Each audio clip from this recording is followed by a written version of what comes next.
Good morning friends, कैसे हैं आप लोग। चलिए, तो अब हम डिपार्टमेंट अकाउंट्स में अब हम इस प्रॉब्लम को सॉल्व करेंगे। एक बार पढ़ते हैं अच्छी तरह से।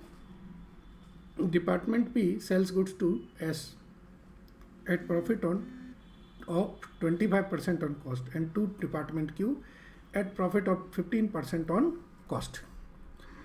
फिर इसके बाद में department S sell goods to P and Q at 20% and 30% on sales respectively।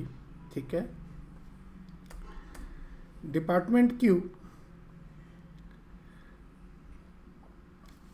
sells goods to P and S at 20% and 10% profit on cost।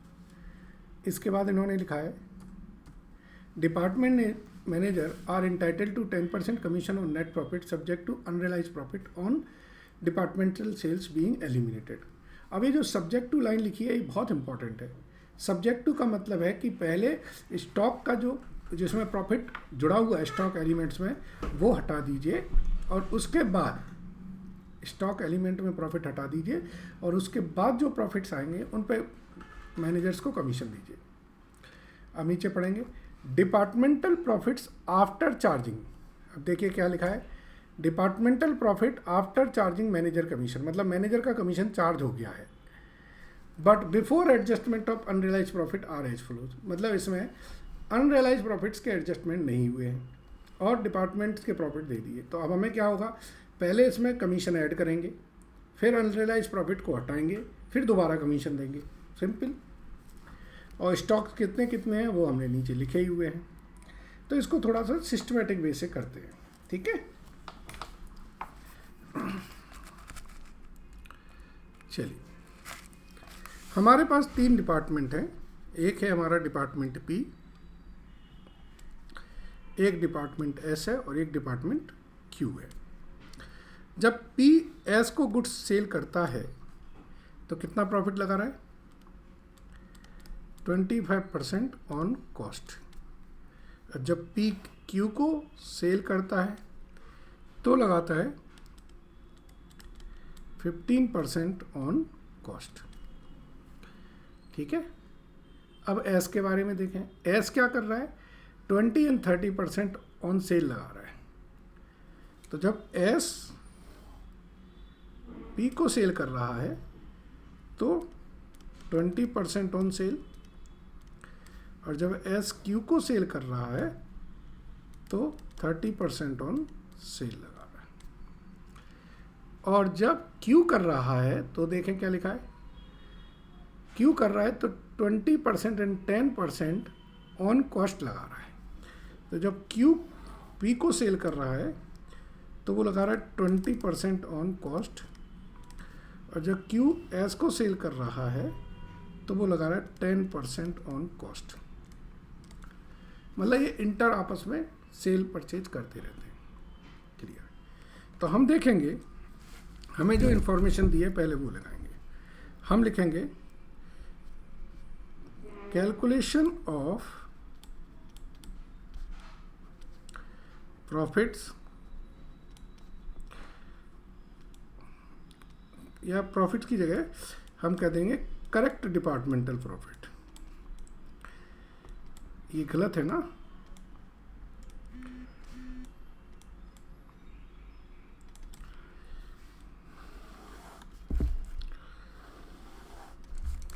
अब देखिए आपके 3 डिपार्टमेंट हैं, पी एस एंड क्यू। अब देखिए आप, प्रॉफिट लिखा है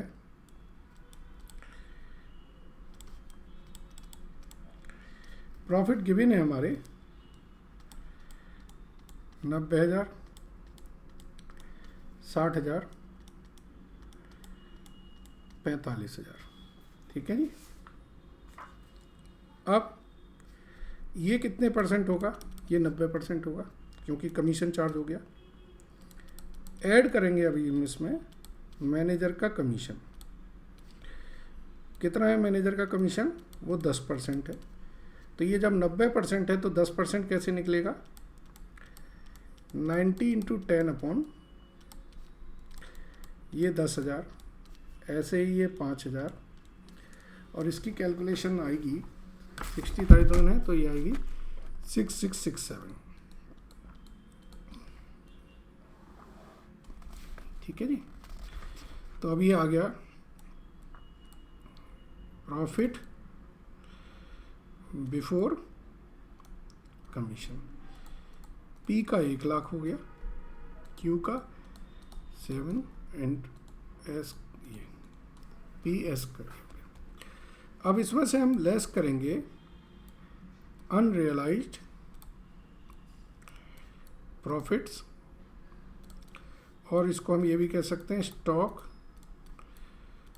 रिजर्व। इसके लिए एक हमारा वर्किंग नोट बनेगा।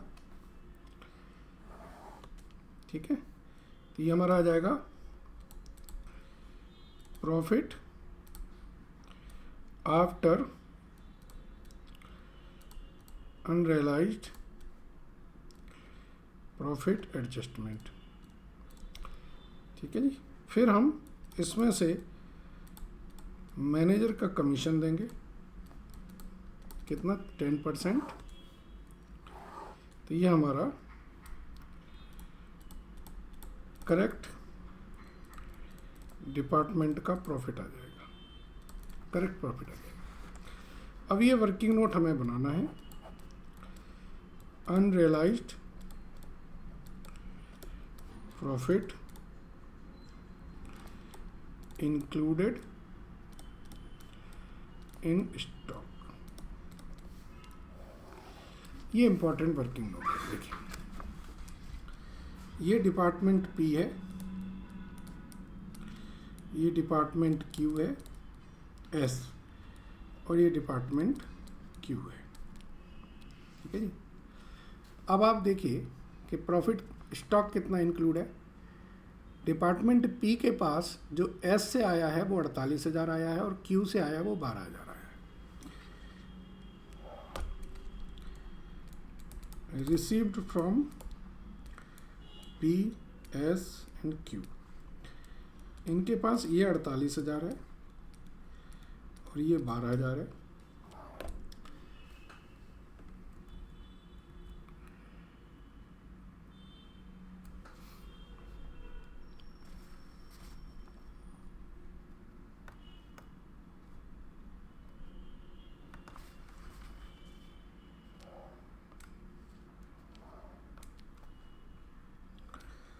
ठीक है जी। जो एस से आया है वो पी से 18,000 और ये 8,000, और जो क्यू से आया है वो 14,000 और 38,000। अब डिपार्टमेंट पी पे जो है वो 48,000 है जो एस से आया है। तो एस ने कितना प्रॉफिट चार्ज किया है? एस पी से चार्ज करता है 20% ऑन सेल, और क्यू चार्ज करता है 20% ऑन कॉस्ट जो पी के पास आता है। ठीक है जी। तो एस का है 20% ऑन सेल, यानी कि 20%, तो ये हो गया 9,600, और ये 20% ऑन कॉस्ट, तो ये आएगा 20/120, ये 2,000, ये हो गया 11,600। ठीक है जी। अब डिपार्टमेंट एस के पास जो आता है पी से, वो देखो, डिपार्टमेंट एस जब पी से लेता है 25% ऑन कॉस्ट लेता है, और जब क्यू से लेता है तो 10% ऑन कॉस्ट लेता है। एरो देखिए ध्यान से। सो 25% ऑन कॉस्ट का मतलब है इसमें 25/125 लगेगा, और इसमें 10/110 लगेगा। ये आएगा 3600, और ये 727, 4327। अब डिपार्टमेंट क्यू की बात करें। डिपार्टमेंट क्यू के पास जब पी से आ रहा है तो 15% ऑन कॉस्ट आ रहा है, और जब एस से आ रहा है तो 30% ऑन सेल आ रहा है। ठीक है। सो यहाँ पर 15 और यहाँ पर सीधा 30% जो सेल होगा उसमें डायरेक्ट करेंगे। तो ये होगा 11,400 और ये होगा 1,826। ठीक है जी, यस।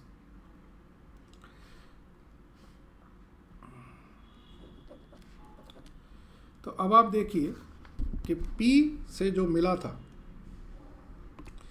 यानी कि P ने कितना प्रॉफिट जोड़ रखा है अपनी उसमें, 3600 S को, 1826 इनको, यानी कि 5426। तो ये P के यहाँ से 5426 हम माइनस कर देंगे। S से जो मिला है वो टोटल हमारा जो आता है 9,600 और 11,400, यानी कि 21,000। तो S के प्रॉफिट में से हम 21,000 कम करेंगे और ऐसे ही ये 2727 है, तो यहाँ से 2727 कम करेंगे। देखिए इनके P, S और Q में तो स्टॉक इंक्लूड है, लेकिन चार्ज किसने किया है? चार्ज तो इन डिपार्टमेंट्स ने किया है, तो इन्हीं के प्रॉफिट्स में से तो हटाएंगे। तो ये वैल्यू आएगी 94,574, 45,667, 47,273। अब इसमें 10% कमीशन देंगे तो 9457, 4567, 4727, ये इनके कमीशन है। तो